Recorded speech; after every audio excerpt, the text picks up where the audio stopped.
memutuskan: 1.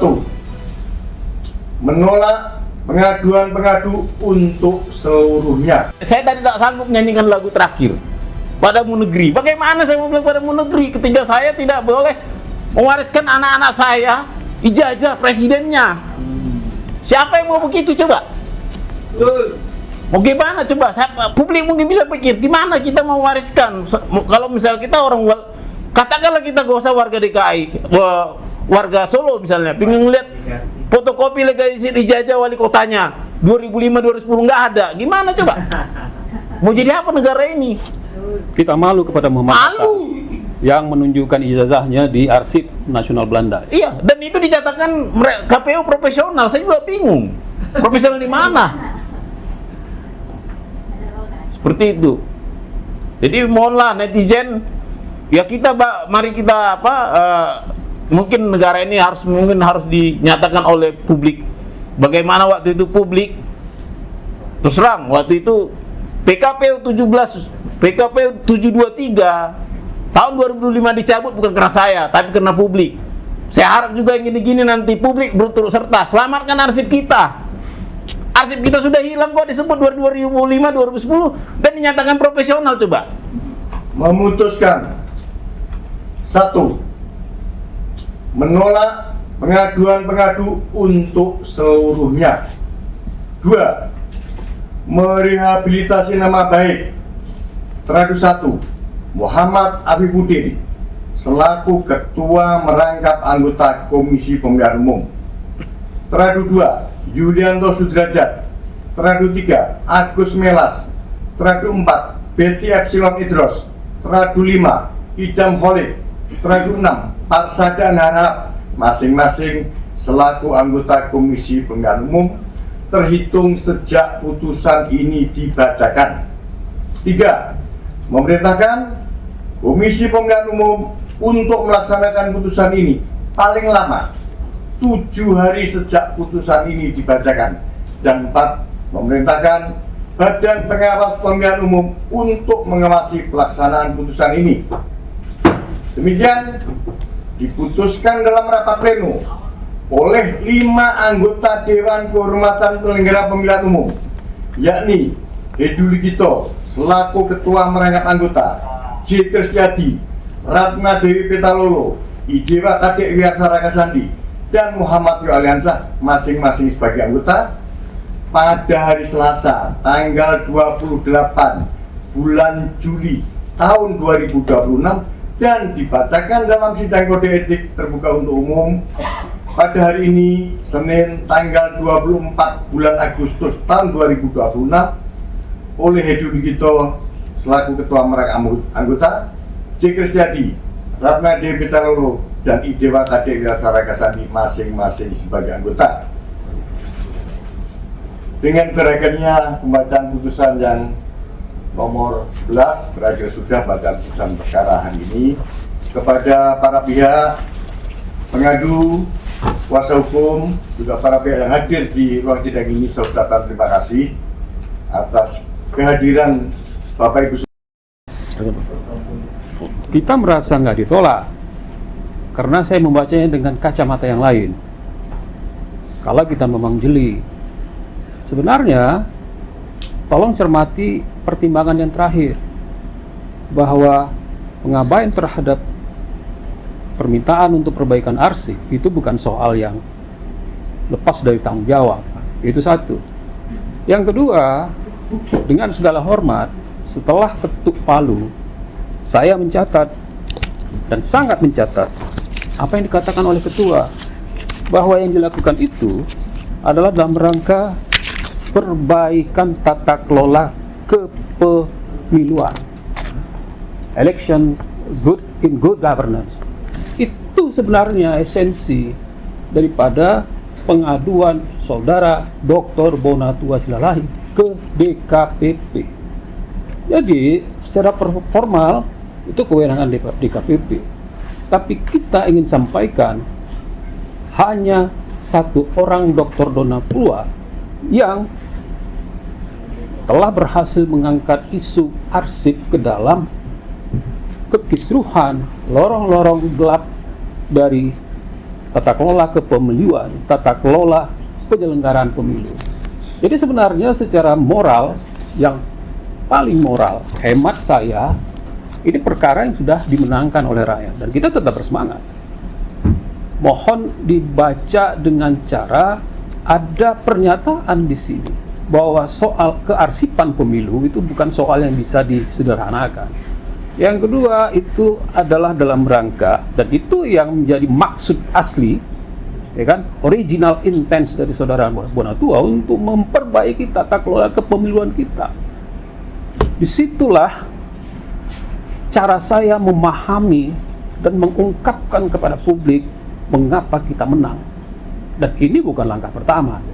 Kalau tentang apa pertimbangannya silakan di-download, silakan diperiksa lah. Dan ini kan sudah online. Saya membuat 4-5 catatan. Catatan pertama, bahwa ini bukan isu sederhana, ini bukan isu kecil. Ini adalah isu bernegara, yaitu isu tentang kepemiluan. Junto arsip calon presiden, calon wakil presiden yang tidak boleh lagi terulang. Itu yang pertama. Dan ini adalah urusan bernegara, bukan urusan berkelurahan. Dan ini adalah membuktikan bahwa arsip kita dalam tanda tanya besar hal ihwal legitimasinya, legitimasi formal, legitimasi struktural, dan legitimasi historis. Kita bisa lihat bagaimana kampusnya Bung Hatta memamerkan, memasukkan ke dalam arsip ijazah proklamator Muhammad Hatta. Itu yang pertama. Yang kedua, dan ini yang tidak masuk dalam pertimbangan, bahwa hal ihwal tentang arsip calon presiden ini menjadi atensi publik. Dan itu menjadi persoalan yang sangat mendasar. Atensi itu berkaitan dengan moral, kepentingan moral. Dengan kata lain, yang diperjuangkan itu adalah moral publik, kepentingan publik, yang di sana ada kepentingan publik, bukan hanya berdasarkan etika, berdasarkan peraturan formal, peraturan DKPP. Bapak Ibu sekalian, itu yang kedua. Jadi ada atensi publik yang kalau dalam teori hukum itu namanya living law, kenyataan hati nurani rakyat, yang itu tidak dipertimbangkan gitu. Yang ketiga, ingin saya sampaikan, etika, kode etik, etika bukan sama dengan dan tidak seluruhnya berarti kitab kode etik. Etika bukan just only code of conduct. Etika itu adalah hati kita yang terdalam, dan kita membawa itu ke sini untuk jadi bahan pertimbangan.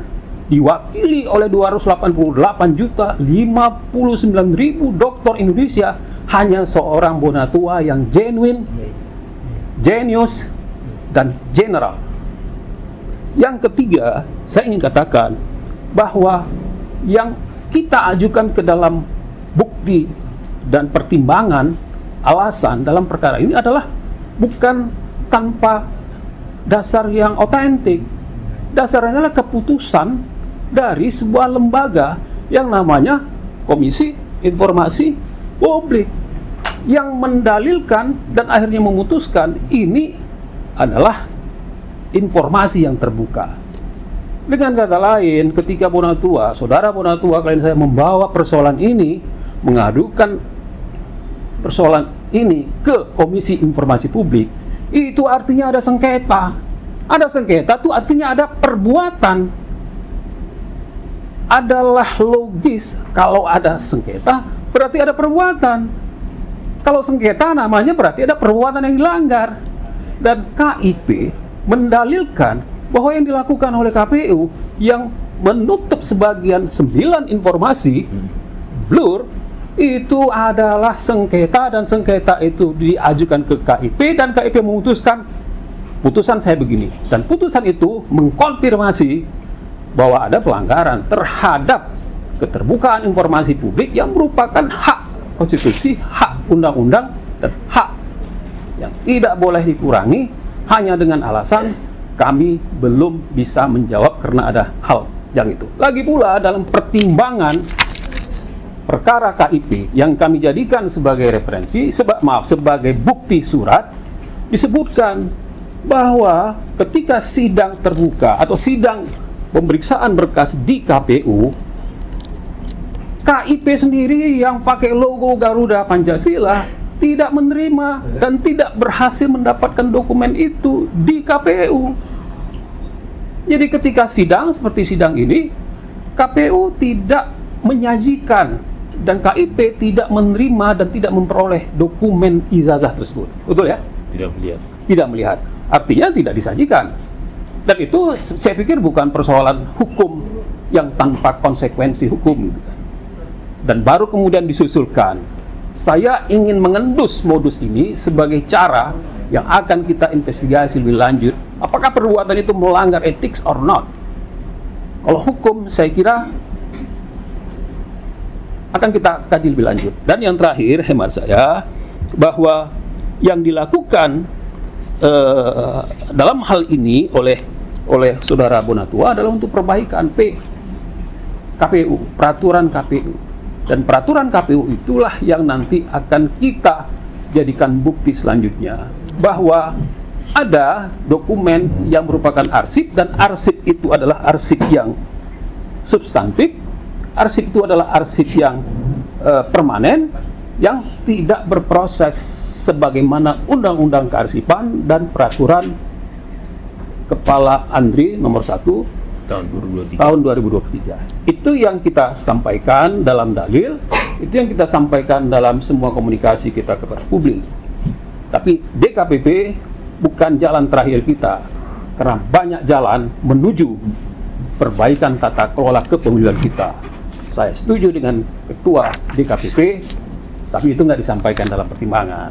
Bagi saya itu pertimbangan, dan bagi saya itu adalah substansi yang paling substansi dalam pertimbangan ini. Silakan Pak Bonatua. Ya, baik. Giliran ya, kakak mau. Baik, terima kasih ya. Assalamualaikum. Selamat siang ya. Tadi mungkin lawyer Pak Bang Joni memang sudah menyampaikan bahwa ada memang sisi positifnya. Tapi karena saya selaku di sini yang berbicara substansif, terus terang saya merasa sangat kecewa ya. Karena apa? Sebenarnya ini ibaratnya ini puzzle penting bagaimana arsip tahun 2005 dan 2010 dinyatakan hilang tapi dianggap sesuatu yang normal oleh DKPP. Ya, bagaimana yang saya teman-teman bisa mengakses kesimpulan saya di website, di blog saya bilang arsip 2005-2010 itu hilang dan dibuktikan oleh surat, tapi justru pada pertimbangannya Majelis DKPP menyebut para ketua pengurus KPU menyatakan mereka profesional. Dari mana profesionalnya? Arsip itu hilang. Bukankah itu roh kita? Ya, saya juga kasih bukti bahwa di keputusan KIP Komisioner Informasi Pusat ketika melihat barang bukti fotokopi stempel cap basah tahun 2014 ternyata tidak dilihat, tidak ada. Jangan-jangan ini juga sudah hilang. Pertanyaan di mana profesionalnya? Mari semua netizen coba bayangkan, di mana profesionalnya ketika arsip-arsip itu hilang? Bukankah itu bukti penting kita meneliti ke belakang? Kalau itu sudah hilang, ya saya juga putus asa. Saya juga nggak bisa menelusuri lagi ke belakang. Kapan ini dilegalisir? Mau gimana caranya barangnya hilang? Kapan ini diautentikasi? Nggak bisa orang barangnya hilang. Dan lantas ini yang kalian sebut profesional, hai kaum majelis DKPP, saya terus terang protes. Apa itu profesional? Hilang arsip itu adalah sejarah kita, sejarah negara ini. Saya kecewa. Saya udah tulis kok di situ, itu hilang. Seharusnya ini tindakan tidak profesional dan disuruh DKPP keluarkan yang namanya daftar pencarian arsip supaya KPU menyerahkannya ke Andri supaya dicek itu barang original atau tidak, supaya diautentikasi sesuai originalitasnya dengan aslinya. Kalau begini kan nggak ada lagi yang mau dicek. Ditambah lagi saya juga bingung bagaimana DKPP mengatakan bahwa KPU sudah memperbaiki PKPU dengan melakukan PKPU 17 2023. Apa mereka tidak baca bahwa di PKPU 17 2023 yang dinyatakan wajib diarsipkan itu hanya daftar riwayat hidup, tidak termasuk ijazah. Kalau dibaca di PKPU 18 tahun 2013 yang disebut yang perlu diarsipkan status adalah termasuk nama seluruh persyaratan calon. Tiba-tiba PKPU memperbaiki peraturannya menjadi PKPU 17 2003. Silakan dibaca. Di situ yang mereka hanya wajib mengarsipkan data riwayat hidup, tidak lagi ada ijazah. Di mana disebut namanya mereka memperbaiki, mereka mereduksi. Saya yakin nanti suatu saat kita bersidang ke depannya, dimanapun nanti di JLS, mereka akan bilang kami tidak wajib mengarsipkannya. Kenapa? Kami mengikuti PKPU terbaru. PKPU 17 2023 bunyinya apa? Kami hanya bisa wajib mengarsipkan yang namanya data riwayat hidup doang, tidak termasuk yang namanya ijazah, fotokopi ijazah terlegalisir. Jadi mari publik silakan, mari kita menilai bareng-bareng akses itu, peraturan-peraturan itu. Ini akan membahayakan bagi kita. Tapi saya terus terang tadi tadi Bang Joni bilang ini bukan jalan satu-satunya. Saya sudah daftarkan ke KIP tentang arsip yang hilang. Saya sudah daftarkan sengketa informasi di KIP. Tolong KIP jangan dilama-lamakan, karena saya lihat orang yang nomornya justru di bawah saya jauh sudah duluan disidangkan. Saya belum. Ini terkait ini arsip ini. Yang di Surakarta, Pak? Iya. Ini arsip penting. Kenapa? Di sinilah jejak-jejak awal yang orang mencurigai insinyur kah atau dokterandus kah? Tapi ini yang hilang dan semua diam. DKPP bilang itu profesional. Untuk kita nggak butuh yang 2000 sekian ini yang sudah pasti, yang boleh dibilang tidak ada polemik ya, tidak ada isu-isu dokterandus atau insinyur. Seperti itu. Jadi mohon maaf saya agak emosi, tapi karena makanya saya tadi tak sanggup nyanyikan lagu terakhir Padamu Negeri. Bagaimana saya mau bilang Padamu Negeri ketika saya tidak boleh mewariskan anak-anak saya ijazah presidennya? Siapa yang mau begitu coba? Mau gimana coba? Publik mungkin bisa pikir gimana kita mau wariskan kalau misal kita orang, katakanlah kita gak usah warga DKI, warga Solo misalnya, pengen lihat fotokopi legalisir ijazah wali kotanya 2005 2010 nggak ada, gimana coba? Mau jadi apa negara ini? Kita malu kepada Muhammad Hatta yang menunjukkan ijazahnya di Arsip Nasional Belanda. Iya, dan itu dicatatkan KPU profesional. Saya juga bingung, profesional di mana? Seperti itu. Jadi mohonlah netizen, ya mari kita mungkin negara ini harus dinyatakan oleh publik. Bagaimana waktu itu publik terus terang waktu itu PKPU 723 tahun 2005 dicabut bukan karena saya, tapi karena publik. Saya harap juga yang gini-gini nanti publik berturut serta selamatkan arsip kita. Arsip kita sudah hilang kok, disebut 2005 2010 dan dinyatakan profesional. Coba berarti kan nggak perlu lagi KPU mencari arsip itu, kan begitu artinya kan sudah profesional, ngapain dicarinya lagi? Seperti itu. Nah, terkait tadi memang yang lain terkait ketidakprofesionalan KPU menjawab, memang saya sebut mereka KPU itu menjawab surat saya itu 90 hari kemudian dijawab. Saya kirim lagi yang kedua 90 hari kemudian juga dijawab. Artinya 6 bulan hanya berjawab surat-surat, dan ternyata hasilnya mereka profesional. Bayangkanlah coba. 2 surat saya dijawab 6 bulan, 90 hari, ya 6 bulan, tapi dengan 2 arsip status yang hilang tetap disebut profesional. Saya rasa itu aja dari saya dulu. Saya ingin dalami begini, kalau 6 bulan surat nggak dijawab, apakah itu profesional atau tidak? Kita kembalikan ke undang-undang. Ada namanya Undang-Undang Administrasi Pemerintahan. Itu jelas ketika dalam keadaan sengketa pun ada surat yang diterbitkan oleh pejabat publik, kita lakukan keberatan administratif. Itu nggak sampai seminggu wajib jawab. Kalau nggak dia jawab, naikkan ke atasan. Halo, 6 bulan. Nah, ini yang harus menjadi jalan-jalan berliku kita ke depan untuk memperbaiki tata kelola kepemiluan kita. Dan ini adalah, ya, saya kira Pak Bonatua, saya kenal orangnya, dia nggak kapok kok. Dia akan melakukan langkah-langkah kemana-mana lagi, mungkin termasuk ke sini. Saya sudah bisa bayangkan bagaimana dia akan menguji apakah profesional atau tidak ketika ada substansi PPKPU nomor 17 tahun 2023 yang downgrade secara substantif. Tidak harus ijazah lengkap itu menjadi arsip yang diarsipkan di ANDRI sebagai arsip nasional yang berdasarkan undang-undang. Padahal puluhan tahun yang lalu Bung Hatta sudah mengarsipkan ijazahnya di negeri tempat dia bersekolah. Ini adalah jalan-jalan indah kita untuk berpanorama menuju pemandangan yang lebih baik, lebih indah adalah tata kelola kepemiluan kita yang lebih baik sebagai warisan untuk negeri ini.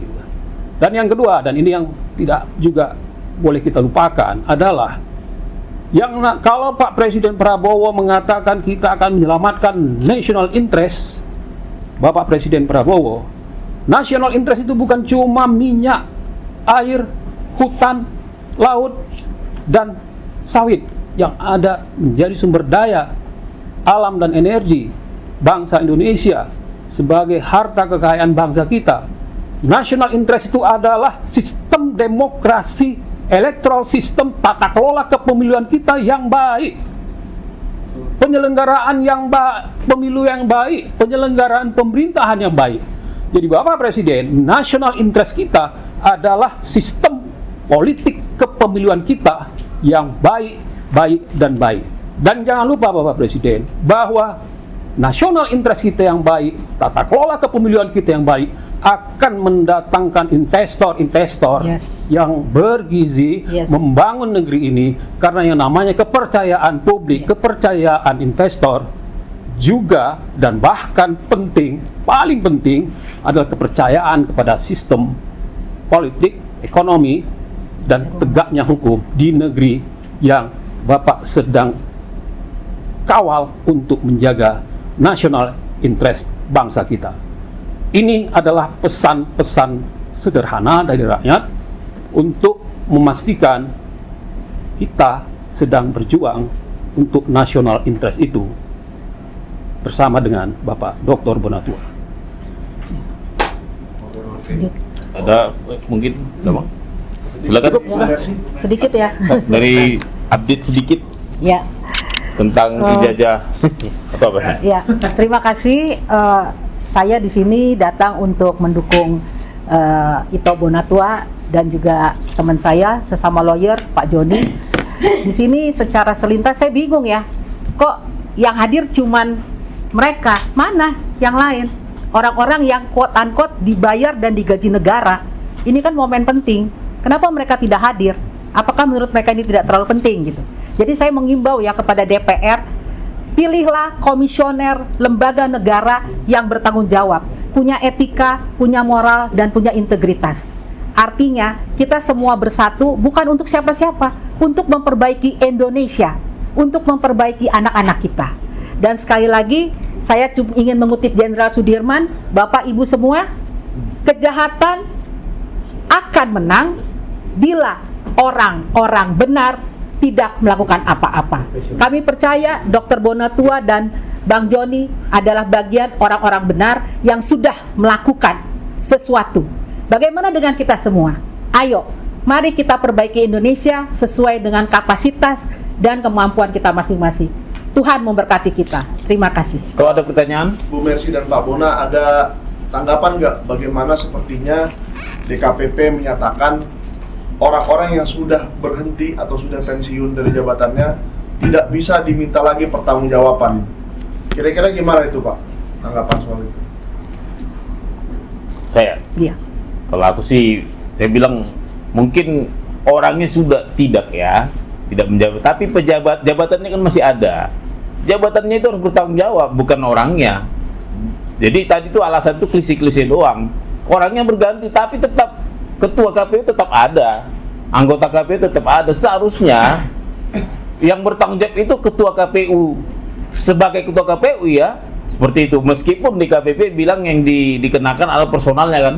Iya. Nah, tapi saya rasa tidak tepat juga lah dalam bernegara seakan-akan jabatan itu hanya untuk saat ini saja, gitulah menurut saya. Ya, sepakat. Artinya gini, seharusnya siapapun yang mengemban posisi itu, jabatan itu, dia mengemban dosa-dosa sebelumnya gitu loh.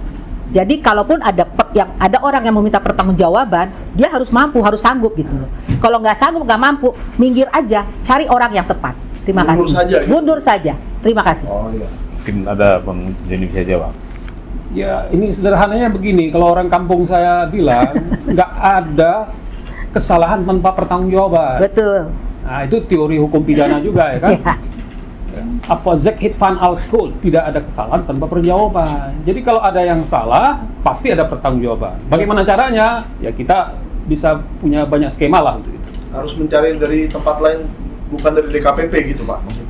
Oh banyak hal itu bisa sudah dilakukan. Sebenarnya putusan KIP itu kalau kita mencermati dan membacanya dengan cara yang lain, dengan kuadran analisis yang clear, banyak yang bisa menjadi inspirasi bahkan perintah untuk perbaikan sistem administrasi kearsipan atau tata kelola kearsipan.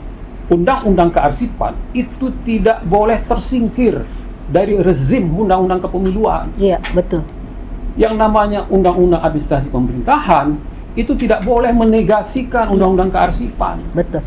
Dan undang-undang kearsipan itu bukan buatan untuk kampung Republik Indonesia aja, itu adalah seluruh rezim hukum global. Karena itu undang-undang kearsipan itu dalam rancangan undang-undang sekarang tentang pemilu itu harus menjadi bagian yang dipertimbangkan, menjadi konsideran, termasuk juga dalam tata cara pemeriksaan terhadap ijazah calon presiden dan atau wakil presiden. Jangan itu menjadi hanya disederhanakan di ujung menjadi cuma riwayat hidup. Iya. Saya dengar juga Prof. Denny mengatakan PP 17 Peraturan KPU nomor 17 tahun 2023 itu juga mendowngrade substansi yang ijazah SMA tidak harus Ya. ada Kalau ada ijazah sarjana. kalau ada. Ini kan artinya downgrade dari sisi substansi materi muatan Peraturan KPU nomor 17 tahun 2023. Kalau kita pakai teori yang lain, ini adalah penyamaran kepentingan untuk siapa? Jadi ada goal, ada tiang gawang yang harus goal, dibuatlah Peraturan KPU nomor 17 tahun 2023 ini. Jadi Peraturan KPU nomor 17 tahun 2023 itu harus dibatalkan dengan pasal-pasal tertentu. Dan hemat saya, kita harus melakukan judicial review terhadap Peraturan KPU nomor 17 tahun 2023. Dan di balik itu, Peraturan KPU itu berarti ada yang namanya kepentingan. Kalau pakai teori hukumnya Nonet, itu yang namanya ada yang sedang menitipkan kepentingan di dalam Peraturan KPU 17 tahun 2023. Pertanyaannya, sejauh mana independensi KPU? Sejauh mana ini merupakan absorpsi kepentingan tertentu? Kalau begitu, apakah pembuatan Peraturan KPU 17 tahun 2023 itu profesional atau tidak?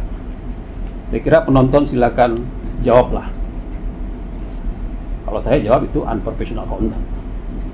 Saya kira itu. Terima kasih ya. Kalau dari saya terakhir Pak Bona, tadi kan sempat disinggung bahwa DKPP berpendapat KPU dan ANRI harus banyak bekerjasama ke depannya. Ya.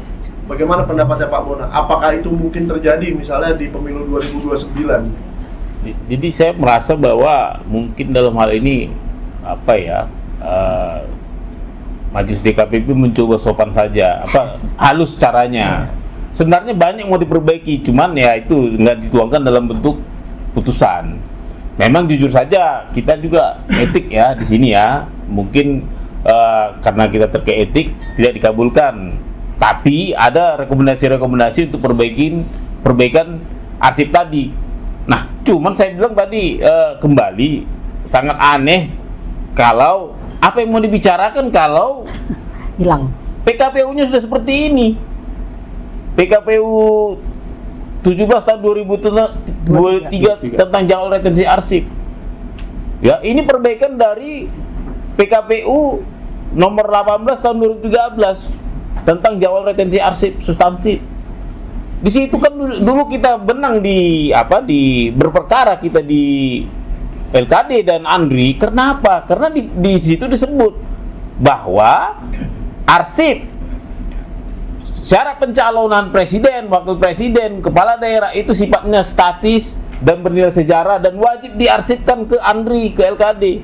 Sekarang di PKPU nomor 17 tahun 2023 nggak ada lagi itu. Yang ada itu adalah cuman yang diarsipkan itu cuman daftar riwayat hidup. Nah, bagaimana boleh aku bilang ini penyelundupan kebijakan ya? Nah, coba nanti mau gimana kita berdapa beratnya ketika kita bilang ini salah tapi tiba-tiba beliau bilang itu profesional. Di mana profesionalnya? Itu saya tadi bingung. Ini akan memberatkan kita ke belakangnya pasti, karena ini akan dipakai selalu di mana-mana nanti pakai ini. Ketika kita CLS minta supaya arsip-arsip itu diautentikasi, supaya diperiksa keasliannya. Artinya ini tetap jalan sebenarnya. Saya berpikir ini hanya satu-satunya jalan kita bisa memeriksa apakah ijazah beliau itu autentik atau tidak. Cuman PKPU ini. Iya. Ternyata PKPU ini bilang sudah merubah yang tahun 2013, arsip 2025-2010 hilang, ya berarti nggak perlu dicari lagi, orang nggak diminta. Kan begitu kan Bang artinya? Ya, jadi kalau menurut saya yang tepat itu bukan kerjasama. Yang tepat itu adalah KPU patuh kepada Undang-Undang Kearsipan dan tata kelola kearsipan yang dibuat oleh Andri. Jadi bukan kerjasama. Kalau kerjasama kan ya, you suka, gua suka, kita buat suka-suka, itu kan nggak bisa. Ini nggak bisa suka-suka. Betul. KPU harus patuh kepada Undang-Undang Kearsipan. Dan sesuai Undang-Undang Kearsipan, ini adalah arsip permanen. Ini adalah arsip esensial. Ini adalah arsip yang tidak boleh hilang. Kalau hilang, ini harus segera dibuat oleh Andri DPA, Daftar Pencarian Arsip. Dan itu adalah perintah undang-undang. Jadi KPU jangan merasa tinggi semenang, dia harus patuh kepada Undang-Undang Kearsipan. Sekian dari saya. Jadi nampaknya memang kita berharap sebenarnya harapan terakhir kita itu ada pada Andri. Sebenarnya posisi Andri itu pembina dalam hal kearsipan ini. Posisi dia jauh lebih tinggi daripada KPU dan badan lembaga lain. Kenapa? Dia bisa berwenang walaupun secara pasif meminta itu arsip. Karena mengingat setiap ada arsip yang hilang itu bisa dipidana 20 tahun, 10 tahun. Nah, jadi dalam hal ini ya kita berharaplah Andri ya jemput bola lah, jangan mau kerjasama dengan badan publik yang tidak mau memberikan arsipnya. Itu tanda kutip nanti itu bagaimana coba dia tidak ngasih barangnya tiba-tiba bekerja sama. Maksudnya nggak ngerti juga kita kerjasama yang bagaimana maksudnya nih. Seharusnya kan dia bilang, lu KPU lu salah, arsip lu harus lu serahkan. Iya. Nah, ya kan? Gua nggak mau tahu ini KPU, lu buat kayak peraturan baru yang mengamankan gua lihat itu seharusnya adalah MOU kita tahun 2013. Bukan MOU kita yang lu rubah jadi tahun 2023 seakan-akan lu nggak perlu nyetorkan arsip itu. Nah, kenyataannya kan begini. Seperti itu. Jadi dalam kerangka rezim Undang-Undang Kearsipan, Andri harus tampil terdepan, ya kan? Andri harus minta arsip esensial, arsip permanen untuk menyelamatkan arsip elektoral sistem tata kelola kepemilian kita. Itu adalah perintah undang-undang. Jadi KPU boleh aja menjadi top eksekutif penyelenggaraan pemilu, tetapi untuk hal ihwal kearsipan, KPU harus patuh kepada Undang-Undang Kearsipan dan pembinaannya adalah ANDRI, bukan kerjasama. Sebenarnya nggak ada itu dasar hukumnya MOU antara lembaga negara dengan lembaga negara kok. Ya, Ya kan? ya. Mestinya mereka melaksanakan undang-undang. Kalau MOU bisa mengeliminir peraturan perundang-undangan. Jadi hemat saya, kita harus kembalikan kepada undang-undang. Dan kami akan datangi kantor ANDRI. Terima kasih. Terima kasih. Mungkin ada sedikit update Oh, ya. tentang kasus apa Petun ya? Oke. Sidang Petun. Iya. Itu saya bisa pamit mundur ya. Oh ya. Oke. siap. Ah. Nggak apa-apa, sini aja. Oh, Iya. Gimana Ini sih? update doang tentang apa? Ini Besok salah satu sidangnya. ini salah satu penasehat saya di luar sidang. Oke. Terima kasih. Update terakhir, kita sudah masuk ke persiapan gugatan sudah selesai. Jadi hari Kamis besok kita e-court untuk sidang terbuka mengenai gugatan terhadap Kemendikdasmen ya. Jadi saya tidak menggugat Gibran, saya menggugat Kemendikdasmen mengapa mengeluarkan surat yang kebetulan namanya Gibran, gitu loh. Ya itu diklarifikasi dan semoga gugatan ini bisa berhasil karena memang secara fakta, secara bukti sudah terlalu banyak kesalahan dari surat keterangan dari Kemendikbud ini gitu. Tinggal kita minta, kita himbau para hakim PT UN yang terhormat. Ayo, mari kita sama-sama bergandengan tangan, kita meningkatkan diri kita menjadi penegak etika, moral, integritas masyarakat pendidikan Indonesia.